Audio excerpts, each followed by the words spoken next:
안녕하세요. 전 70대 후반의 여성입니다. 행복한 가정을 꾸리고 있는 사람들은 이런 착각들을 합니다. 설마 내 자식이, 설마 내 남편이 하고 말이죠. 오히려 평생을 남편과 자식 때문에 속이 썩을 대로 썩은 사람들은 가족들에 대한 상처가 깊고 깊게 자리 잡아 나중엔 가슴에 굳은 살이 생긴다고 하더라고요. 그런데 설마 하는 일이 당신에게 툭 하고 떨어진다면 당신은 어떤 마음일까요? 살다 보면 별의별 일이 다 있겠지만 내가 가장 믿었던 가족에게 하루아침에 버림을 받는다면 당신은 견딜 수 있을까요? 나만 혼자 세상에 버려진 마음, 그건 상상도 하기도 싫습니다. 아무런 이유도 모른 채 말이죠. 세상에서는 이유에 따른 결과가 있습니다. 남의 것을 탐한 사람, 자신의 욕망을 채우기 위해 그 어떤 짓도 하는 사람, 그리고 한때 사랑했던 사람을 죽이려는 사람. 이런 사람들은 당연히 벌을 받아야 한다고 생각합니다. 하지만 세상 일이 그렇지가 않더라고요. 열심히 살았던 사람들에겐 불행의 그늘이 항상 따라다니고 세상 일이 모두 자기 맘대로 되는 거라 생각하는 사람들에겐 자신이 생각하는 인생대로 술술 잘 풀리는 사람들이 있습니다. 이런 사람들을 볼 때마다 전 생각했습니다. 너무 불공평하잖아. 아무리 하늘을 원망하고 내 인생을 탓해봐도 인생이 더 나락으로 떨어질 때 그 절망감은 이루 말할 수 없는 너무나도 아픈 고통입니다. 좀 더 일찍 알았더라면 내가 이렇게 살진 않았는데 하고 저도 원망했던 사람입니다. 그리고 왜 나한테 이런 일이 일어나는지 신에게 묻고 또 물었습니다. 하지만 돌아오는 건 점점 더 깊이 찾아오는 불행뿐. 저에게 희망이란 것은 없던 삶을 살았습니다. 가장 행복한 순간, 하루아침에 불행의 씨앗을 안고 나락으로 떨어진 저의 기막힌 이야기. 한번 들어보실래요? 남부럽지 않은 가정환경과 좋은 남편, 학창시절 때 말썽 한번 부리지 않고 잘 커준 우리 아이들. 그래서 그런지 저는 늘 남들의 부러움을 샀죠. 특히 절 아주 오래전부터 알고 지낸 친구들과 모이면 저희 남편 칭찬에 입이 마를 정도였습니다. 동갑내기 친구들과 70번째 생일을 축하하던 날, 그날도 전 친구들의 부러움을 한 몸에 받았죠. 아유, 내가 늦었지? 남편이 굳이 태워준다 해가지고. 아이고, 나이가 70인데 늙은 할망구 뭐 이쁘다고 그렇게 지극정성이냐? 네 남편은 타고났어. 아유, 우리 남편은 나 좀 어디 데려다 달라고 하면 뭐 또 기어나가? 여자가 말이야, 집에서 밥이나 차리지 말이야. 이런다? 아휴, 내가 70평생을 뭐하고 살았는지. 복나나 부럽다, 야. 뭐 여기 태워준 걸 가지고. 아니, 니네 남편도 말만 그렇지. 너 해달라는 거 다 해주잖아. 그런 남자를 요즘 말로 뭐라더라? 아, 그래, 츤데레.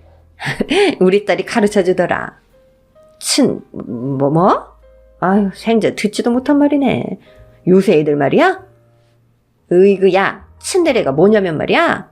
말은 못되게 했어도 은근히 잘해주는 거. 아, 왜 옛날에 우리 국민학교 때 남자애들이 짓궂게 굴다가도 왜 책상 밑에 쓱 하고 알사탕 넣어주고 그랬잖아. 그런 남자들이 또 요새 인기라며? 야, 너는 그럼 요즘 인기남이랑 사는 거네? 너도 부럽다, 야. 츤데레? 아유, 난 싫어. 그냥 따뜻한 말 한마디면 될걸. 뭐가 그렇게 불만이 많은지. 사람 속 익는 대로 긁어놓고 끝에 잠깐 잘해주면 뭐하냐? 아유, 난 싫어. 아이, 그래도 이렇게 긴 세월 살아준 게 어디야. 난 내가 70이라는 게 믿기지 않아. 아직도 여고 시절 1학년 17반 복난인 것 같은데. 으유, 저 소녀 감성. 복난이는 아직도 애야 해. 남편이 오구구구 저렇게 공주처럼 받들고 사는데 복난이가 어른 될 시간이 어딨니? 아직도 복난이 남편 눈에는 복난이는 영원한 18살일걸? 너네 자꾸나 놀릴래? 그래, 난 복이 타고나서 우리 엄마 아버지가 김복란으로 이름도 딱 지어주셨잖아. 오늘은 내가 쏠게. 우리 70번째 생일을 위하여. 위하여! 정말로 전 이름처럼 복을 타고났었습니다. 어린 시절 부유한 가정에서 자라서 미국 유학도 가고 거기서 남편을 만났죠.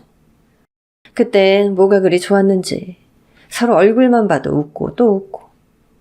전 저에게 차고 넘칠 만큼 사랑을 주는 남편을 보고 결혼을 결심했고 저희는 양가의 축복 속에 결혼을 했습니다. 첫날 밤 전 남편에게 이런 말을 했습니다. 여보, 우리 결혼 생활에서 가장 중요한 게 뭘까? 결혼 생활에서 중요한 거라. 사랑? 사랑도 물론 중요하지. 그런데 난 믿음과 신뢰가 가장 우선시 되어야 한다고 봐. 사랑하면 그런 건 저절로 따라오는 거 아니야? 아니야. 부부는 사랑을 뛰어넘어서 서로를 믿는 부분이 가장 중요하다고 생각해. 그래? 그럼 당신에 대한 믿음이 내가 얼마나 큰지 보여줄게. 이리 와봐. 아, 왜 그래? 간지럽게. 신혼이라 그러려니 했는데 남편은 결혼 생활 내내 변함없는 사랑을 제게 주었습니다. 여보, 나왔어. 왔어요? 오늘도 고생 많았어요. 고생은 무슨. 다 당신을 위한 일이야. 내가 이렇게 좋은 집에 어디 내놔도 부끄럽지 않은 우리 자식들. 잘 키워준 당신이 참 고생 많았어. 당신이 나는 아이들한테 너무나도 잘해줬잖아요. 당신도 고생 많았어요.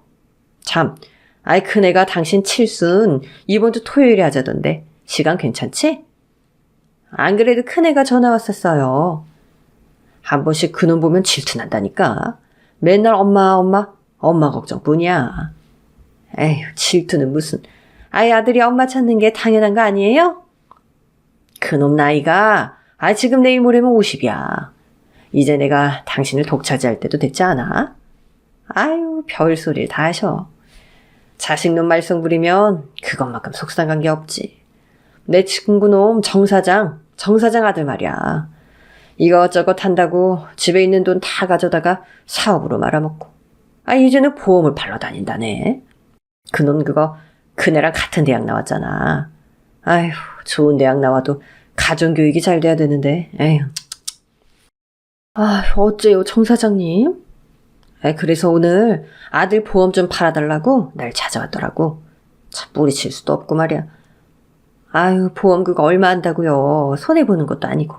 들어줍시다, 우리가. 그럴까? 안 그래도 종신보험인지 뭔지 잘 모르겠는데 이걸 주더라고. 이게 실적이 좋다네. 당신도 들래? 당연히 들어야죠. 그럼 여기 사인만 하면 돼. 내용은 내가 다 읽어봤어. 네, 그럴게요. 사실 전 결혼 생활 내내 공주 같은 삶을 살았습니다. 그 흔한 음식물 쓰레기를 버리는 것도 정말 인생 통틀어 몇 번 없었습니다. 남편이 그런 거 하라고 데려온 거 아니라며 가정부를 불러줬고 전 오로지 아이들 교육 문제만 신경 썼죠. 사실 아이들 교육도 전문 가정교사가 있어서 별로 신경 쓴 것도 없었고 아이들은 전부 인서울 대학에 들어가서 변호사, 의사, 작가 등 누가 들어도 잘 키웠다는 말을 들을 정도로 아이들 또한 절 힘들게 하지 않았습니다. 한 번씩 남편이 출근하고 아이들이 학교에 갈 때 거실에 앉아 이런 생각을 했습니다. 내가 이렇게 행복해도 되나 하고 말이죠. 이런 보험 같은 것도 남편이 다 알아서 알아봐주고 저한테 필요한 것들을 척척 갖다 받쳐준다는 느낌이랄까. 나이가 들어서도 남편은 신혼 때와 마찬가지로 늙은 공주로 대접해 주었죠.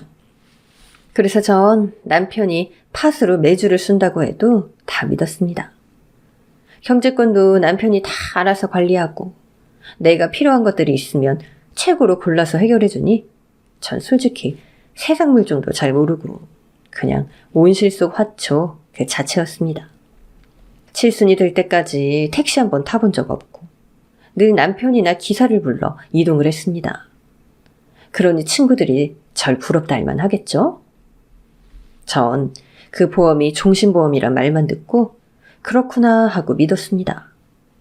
한 달에 보험료가 얼마가 들어가고 내가 죽으면 그 돈을 누가 받게 되는지도 그리고 얼마를 수령하는지도 몰랐거든요. 내가 가장 사랑하는 오남매가 엄마 칠순잔치를 위해 모인 날이었습니다. 아이들은 제가 가장 좋아하는 수국을 한 다발 선물하며 제 70번째 생일상에 축하를 시작했습니다. 사랑하는 우리 엄마 축하드려요. 우리 엄마가 벌써 칠순이라니 말이 돼? 엄마, 아직 주변에서 사람들이 내 언니인 줄 알아. 이거 좀 반칙 아니야? 별소리를 다 한다. 엄마 이제 노령연금 받는 나이야. 말 그대로 노인이라고. 여보, 오늘 얘들이 날 비행기 태우네요. 엄마, 근데 어쩌죠? 왜? 비행기는 못 태워드려요. 그게 무슨 말이야? 나 비행기 탈 생각 없어. 농담이지. 엄마, 비행기 대신 이건 어때? 아이들은 저에게 작은 봉투를 내밀었고 전 봉투를 열어보았습니다. 봉투 안에는 럭셔리 미주 크루즈 여행 티켓이 들어있었죠. 제가 영화 타이타닉을 정말 좋아하는데 나도 저렇게 낭만적인 성향을 바다에서 보고 싶다는 말을 아이들은 잊지 않았던 모양입니다. 우와, 크루즈 여행? 아유, 역시 날 닮아서 애들이 센스가 장난이 아니야. 아유, 언제 이런 걸 준비했냐? 레오나르도 디카프리오는 없지만 엄마, 타이타닉에서 본 석양 실컷 감상하고 오세요. 알았죠? 근데 왜 티켓이 한 장이냐? 그게 아버지랑 스케줄을 맞춰보니까 안 맞더라고요. 그리고 저희들도 요즘 다들 일이 바빠서. 그럼 나 혼자 다녀오라는 거야? 야, 엄마랑 난 실과 바늘인 거 알잖아. 어떻게 해서든 내가 시간 한번 빼볼게. 아버지도 크루즈 여행 한번 해봐야지.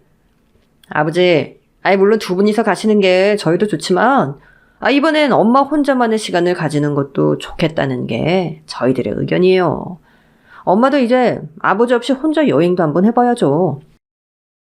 맞아. 엄마 평생 동안 아빠랑 다녔잖아. 여자도 한 번씩 자기만의 시간이 필요하다니까? 그래도 혼자 여행 가는 건 처음인데 잘할 수 있을까? 엄마, 이거 한국 관광객들도 꽤 있어서 말벗 되는 사람도 있고 엄마 먹고 싶은 거 하고 싶은 거 다 하고 오세요. 그리고 엄마 뭐가 걱정이야? 엄마 미국 유학파잖아. 아유, 그게 언제적이라고. 그냥 단순 대화만 하는데 뭘.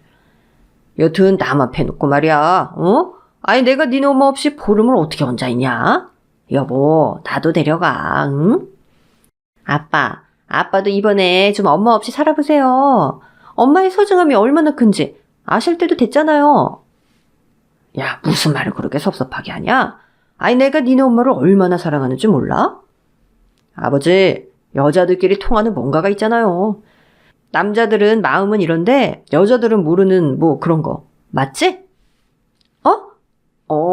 그렇지. 하여튼 고마워. 내가 케이트 윈슬렛은 안 돼도 케이트 윈슬렛처럼 예쁜 옷 입고 석양을 보면서 우아하게 포즈 잡고 인증샷 보낼게. 혼자 여행, 나이 7순에 뭐 도전 한번 해보지. 아이들은 항상 뭘 챙겨도 아빠 엄마 한 세트로 챙겼는데 이번에는 7순이라고 이렇게 엄마한테 깜짝 선물을 주는가 보구나. 그땐 그렇게 생각했습니다. 식사를 다 하고 각자 집으로 가려는데 첫째랑 둘째가 식당 입구에서 투닥투닥하는 모습이 보였습니다. 전 애들이 싸우나 뭐 때문에 그런지 좀 이상했죠. 왜들 그래? 무슨 일 있어?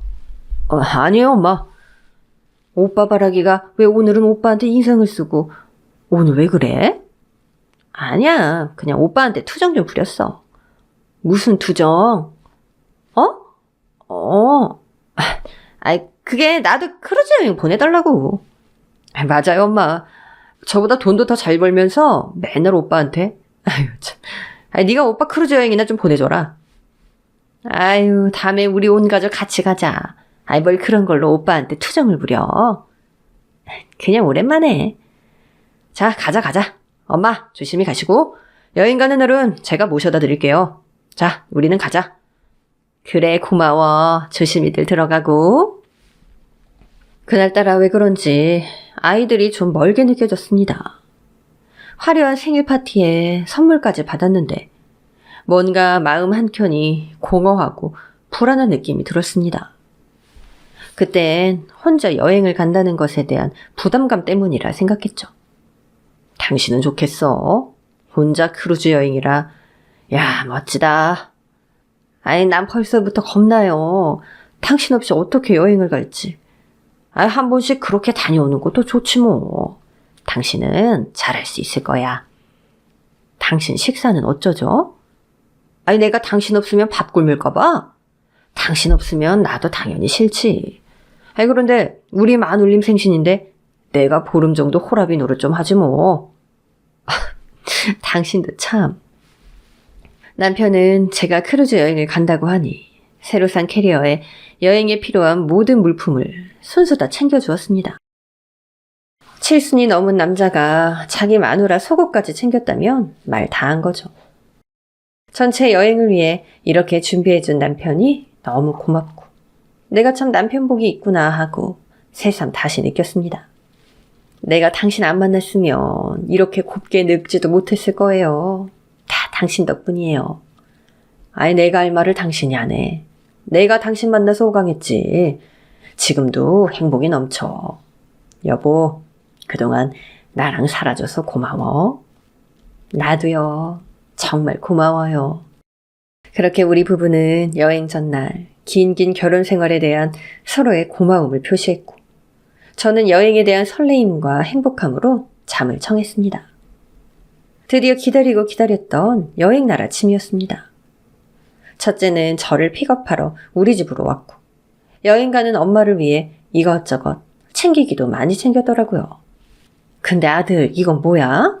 아니, 돈을 왜 이렇게 많이 넣었어? 아니, 엄마 혼자 여행 가시니까 혹시 모르잖아요.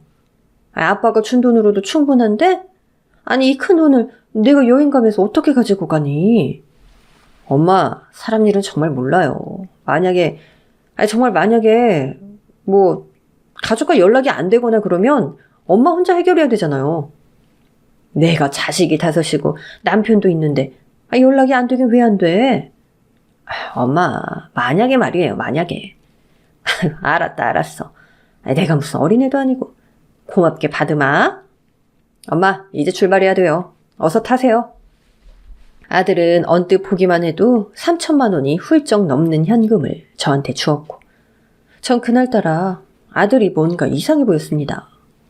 오늘이 아니면 엄마를 영영 못 볼 것 같은 아이처럼 아들은 아무 말 없이 절 데려다 줬습니다. 엄마, 즐겁게 보내고 오세요.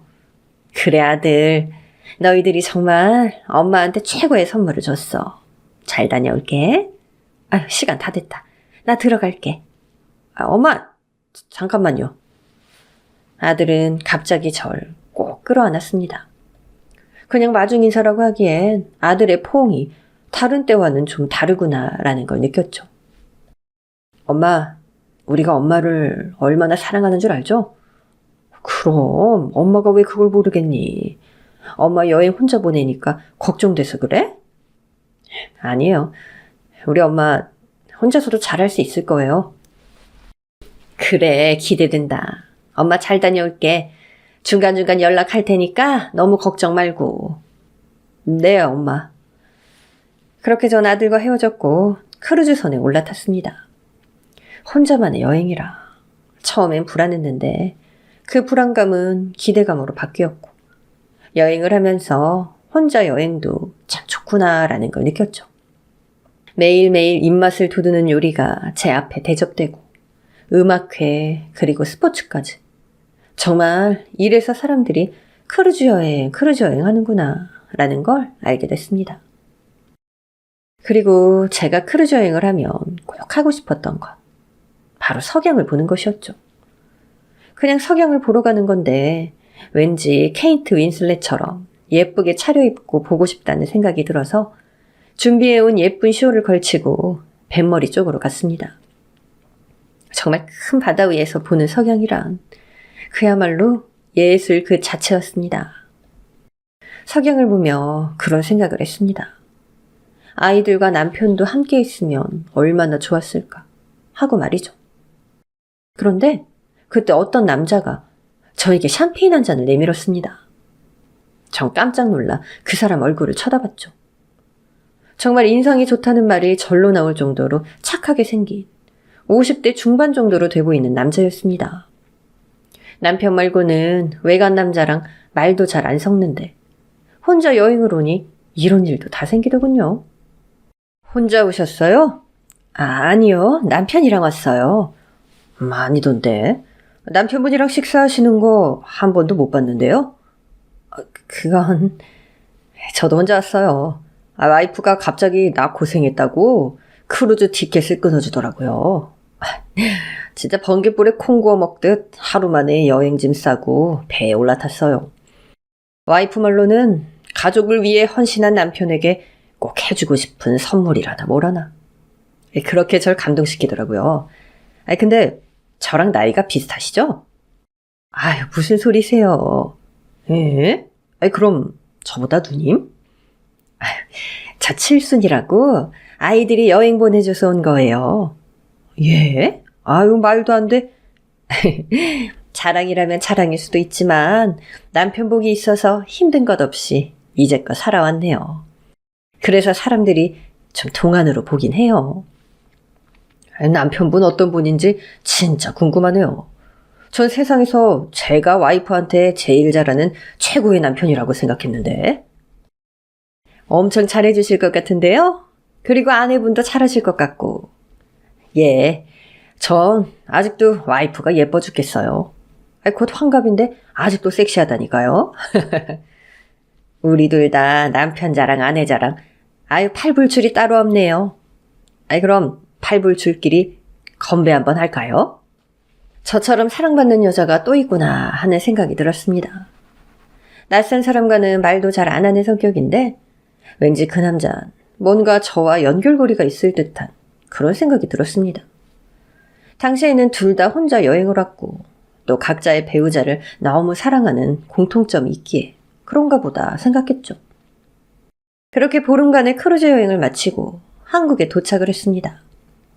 여행도 좋았지만 남편과 아이들을 만난다는 생각에 여행에 대한 아쉬움은 금세 사라졌습니다. 덕분에 말벗도 생기고 너무 즐거운 여행이었습니다. 저도요. 대구로 가시죠? 제가 모셔다 드릴까요? 아니에요. 남편이나 아이들이 데리러 오기로 했어요. 맞다. 당연히 그러시겠죠. 그럼 조심히 들어가세요. 예, 조심히 들어가세요. 그렇게 그 남자와 헤어지고 전 배에서 내리자마자 남편에게 전화를 걸었습니다. 하지만 남편은 전화를 받지 않았죠. 많이 바쁜가? 전 큰애에게 전화를 했습니다. 큰아이도 둘째도 셋째도 넷째도 막내까지 아무도 연락이 안 되었습니다. 전 집에 무슨 일이 생긴 건 아닌지 덜컥 겁이 났습니다. 그래서 얼른 택시를 타고 집으로 갔죠. 택시를 타고 가는 내내 멀미도 나고 가슴도 두근거리고 이게 무슨 일인가 싶기도 하고 아니 다들 바빠서 그렇겠지라며 전 제 자신을 안심시켰습니다. 드디어 집에 도착했고 비밀번호를 눌렀습니다.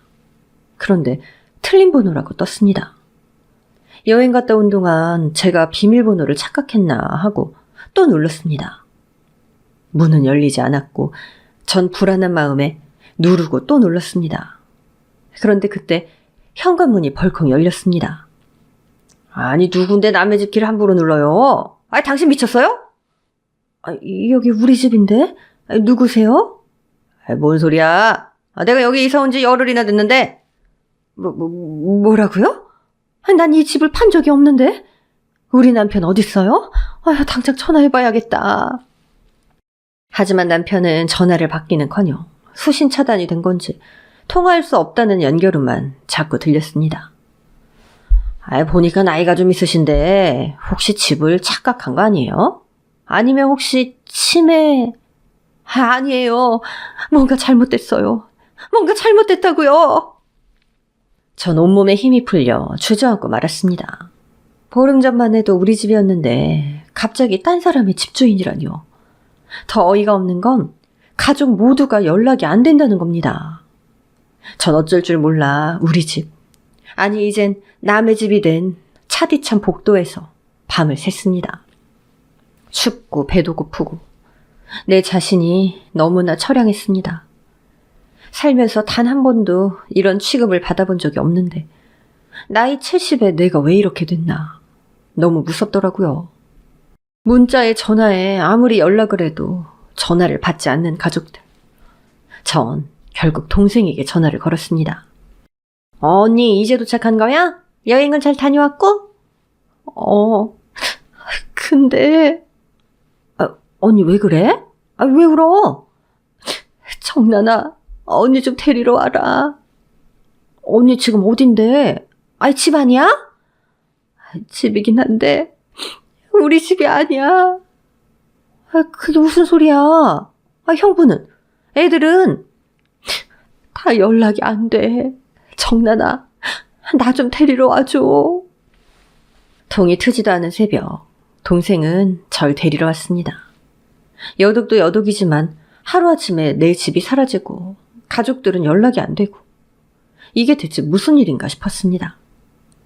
동생 집에 도착하자마자 전 기절하고 말았고 눈을 떠보니 병원이었습니다. 언니 괜찮아? 여기 우리 아들 병원이야? 급해서 오긴 했는데 내가 진짜 어이가 없어서 큰애 좀 불러줘. 전화기가 고장이 났는지 전화가 안 돼. 언니 아들 이제 없어. 그게 무슨 소리야? 아니 아들 병원에 왔더니 엄마 아픈 것도 모른 채 하고 내가 알던 우리 조카 맞아? 전화도 안 받고 간호사한테 연락을 해도 부재 중이라는 말밖에 안 해. 하루 종일 찾았는데 얼굴도 안 보여준다니까? 이게 무슨 일이야 언니? 뭔가 잘못됐어.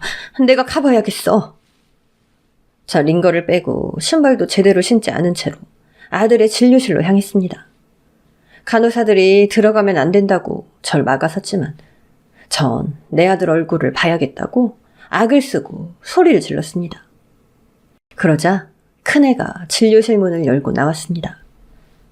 너 왜 이렇게 연락이 안 돼? 너 엄마가 병원에 있는데 코빼기도 안 보이고 이모 전화도 안 받고 너 집도 팔았다며? 이게 무슨 일이야 도대체? 엄마, 여기서 이러지 말고 저기 가서 이야기해요.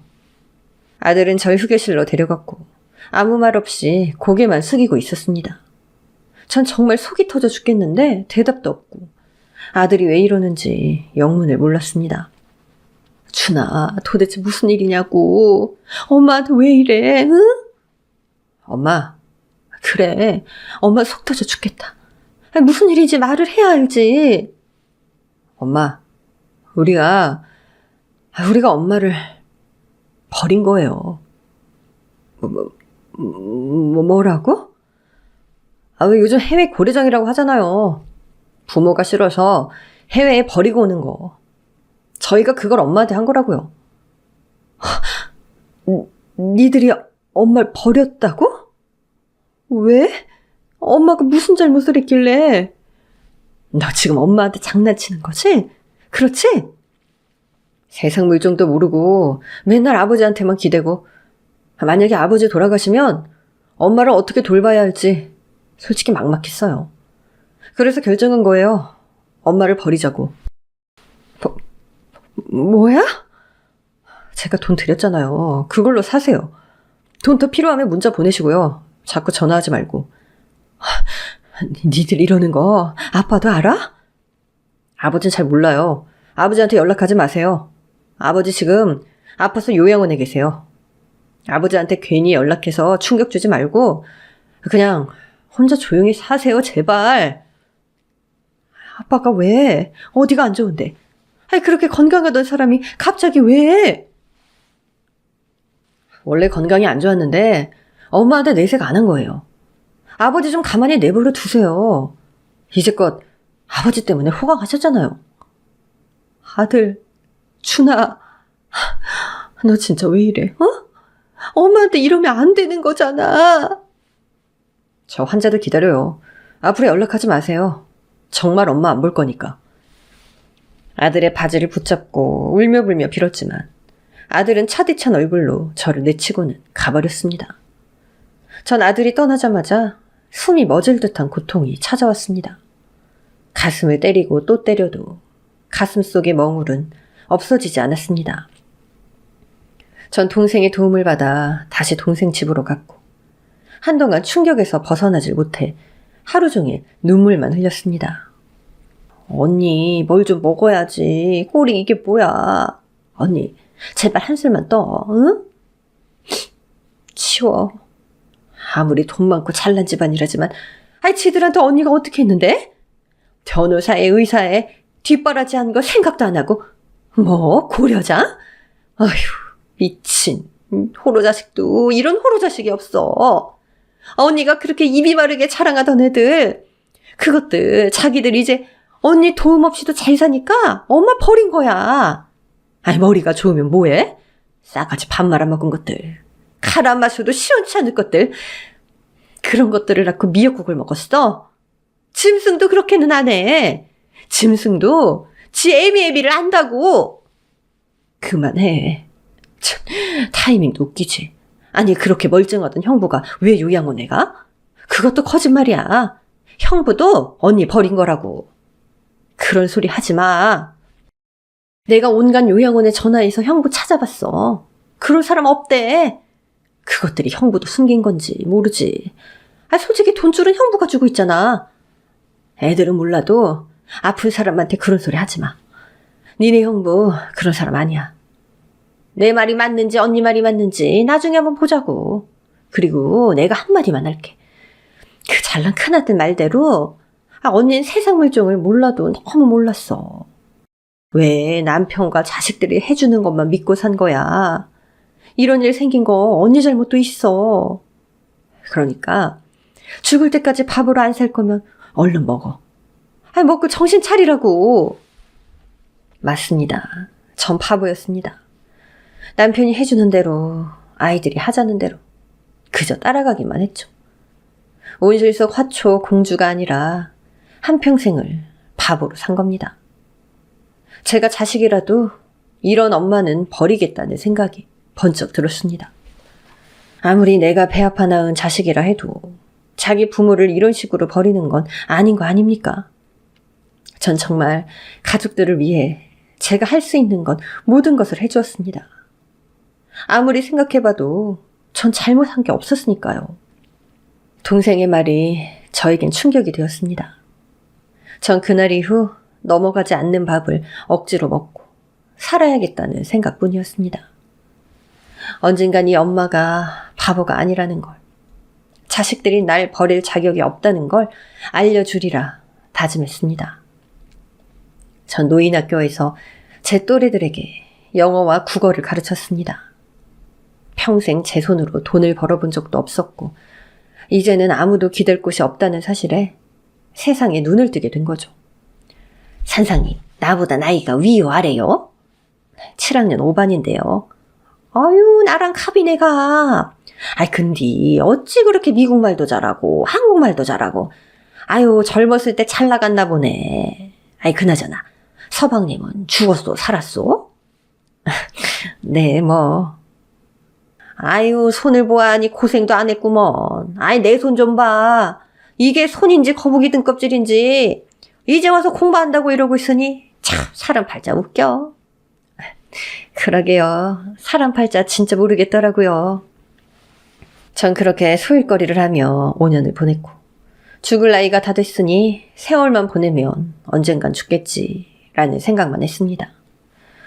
크루즈 여행을 가고 남편의 사랑을 받고 아이들이 날 위해 웃어주던 그런 기억은 5년 전 그날 한순간에 사라졌습니다. 집으로 가는 길 꽃집에 수국이 화사하게 핀 걸 보았습니다. 저는 그 수국을 서서 한참을 바라봤습니다. 어르신, 수국 참 예쁘죠? 요즘은 아파트에서도 쉽게 키울 수 있어요. 이쁘면 하나 가져가세요. 싸게 해드릴게요. 수국을 보며 그날 그런 생각을 했습니다. 땅의 질에 따라 보라색도 됐다가 분홍색도 됐다가 연두색도 되는, 자기가 뿌리를 내려도 무슨 색을 가지고 태어날지 모르는 수국처럼 70이 넘은 나이에 이렇게 인생이 하루아침에 바뀔지 누가 알았을까요? 싱숭생숭한 마음으로 집으로 왔습니다. 퇴근하고 나면 늘 동생은 제게 전화를 걸어 제 안부를 묻곤 했죠. 그날도 동생이겠거니 하고 전화를 받았습니다.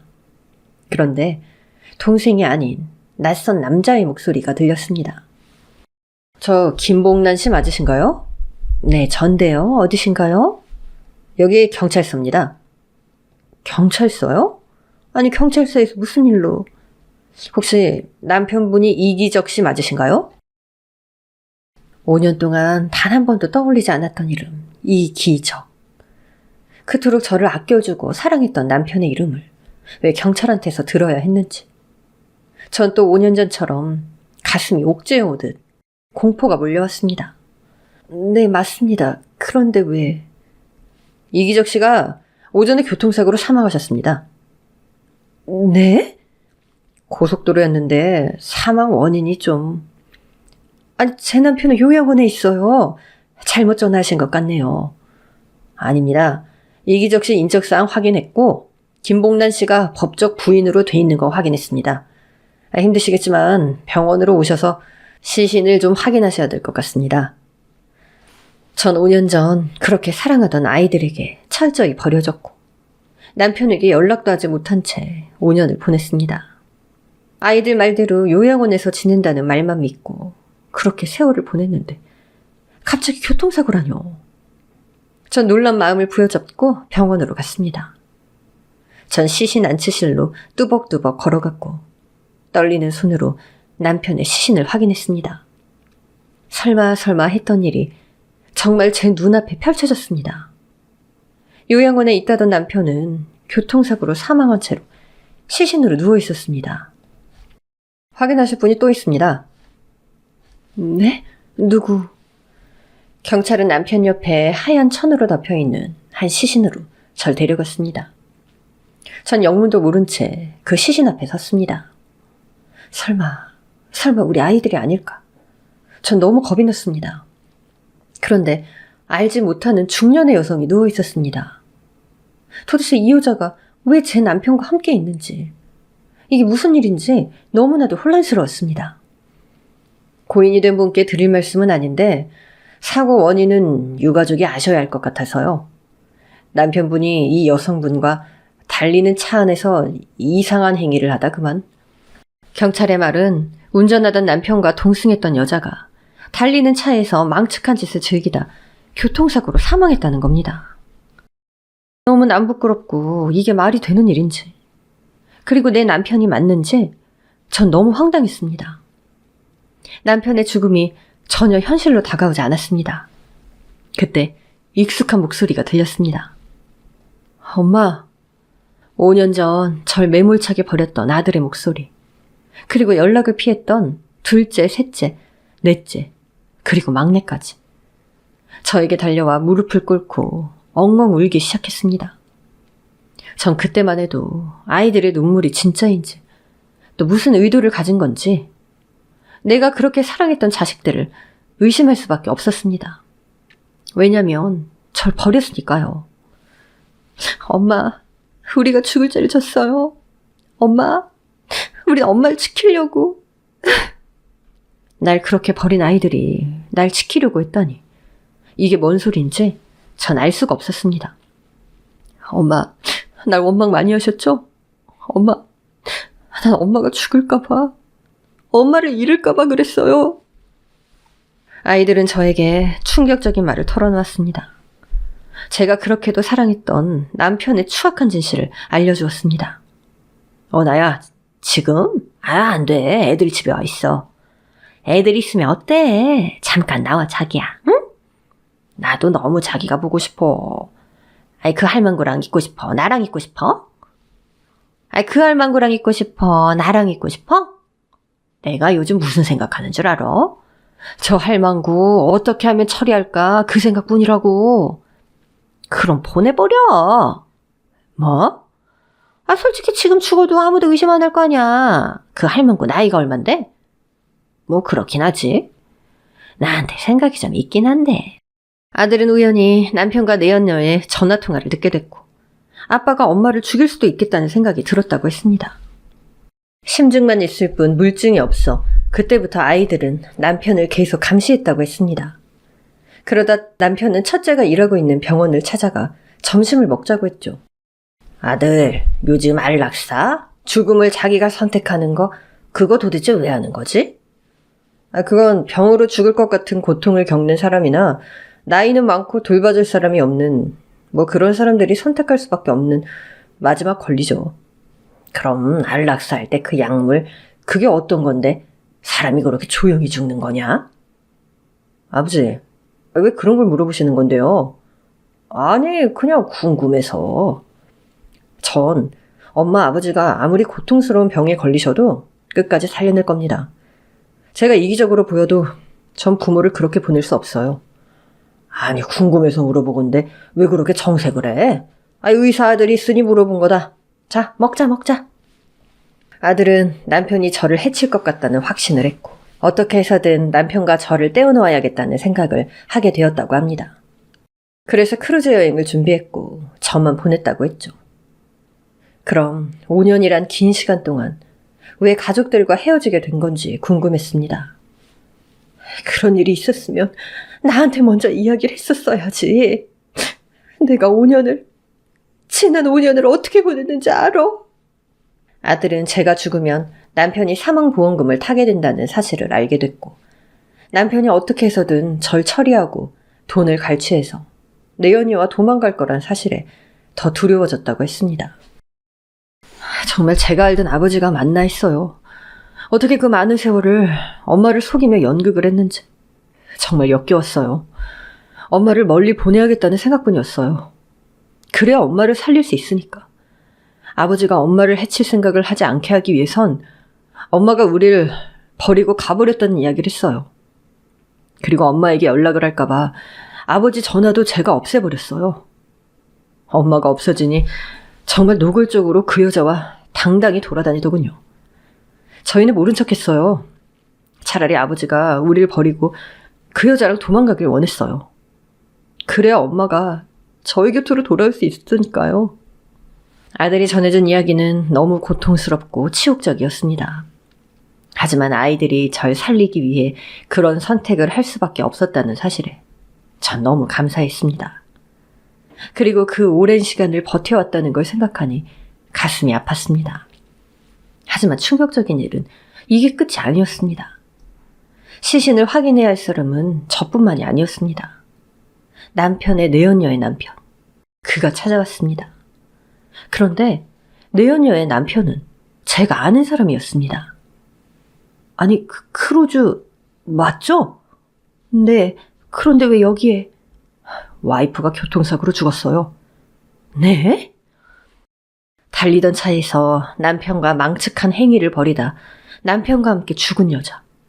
남편의 내연녀의 남편이 바로 크루즈 여행에서 만난 그 남자였습니다. 남편 내연녀의 남편 스토리는 저보다 더 기가 막히더군요. 남편이 크루즈 여행을 갔을 때 모든 돈을 챙겨 집을 나가버렸고 자신은 빈털터리가 된 채로 5년 동안 생활고를 겪었다고 했습니다. 전 제가 못나서 와이프가 떠났다고 생각했어요. 마지막으로 남긴 문자가 뭐였는지 아세요? 그동안 저랑 살아왔던 세월이 지옥이었다고 하더라고요. 그리고 내 살 길을 찾겠다고 한 뒤 떠나버렸어요. 제가 할 수 있는 건 아무것도 없었어요. 전 정말 죽은 남편의 시신을 붙들고 일어나라고 말하고 싶었습니다. 1분이라도 살아서 나한테 무릎을 꿇고 사과하라고. 네가 뭔데 내 인생을 이렇게 만들었냐고 말이죠. 정말 마음 같아선 화형이라도 하고 싶은 심정이었습니다. 내가 사랑하는 아이들과 생리별을 하게 만들고 여자한테 미쳐서 가정을 망친 짐승보다 못한 인간. 저 아이들은 남편에 대한 분노를 쉽게 가라앉힐 수가 없었습니다. 고민 끝에 전 결정을 했습니다. 아이들과 제가 겪은 고통을 조금이라도 덜 수 있는 방법을 말이죠. 저 사람은 제 남편이 아닙니다. 네? 저 사람은 제 남편이 아니라고요. 시신은 병원에서 알아서 처리하세요. 제 남편은 5년 전에 이미 죽었습니다. 전 아이들의 손을 잡고 남편의 시신을 뒤로 한 채 병원을 떠났습니다. 장례를 치러줄 이유가 없었습니다. 그는 그렇게 죽고 못 사는 내연녀와 한나란 씨에 떠났습니다. 결국 남편은 이 세상을 떠날 때까지 이기적인 인간이었으니까요. 남편이 떠난 후 전 다시 아이들과 웃음을 찾았고 지금은 예쁜 손자들과 새로운 삶을 살고 있습니다. 전 말하고 싶습니다. 이 세상에 오직 믿을 수 있는 건 나 자신뿐이라는 걸. 여러분, 늦기 전에 자기 자신을 돌아보고 자기 자신을 지키세요. 인생은 한순간 예고 없이 달라질 수도 있으니까요.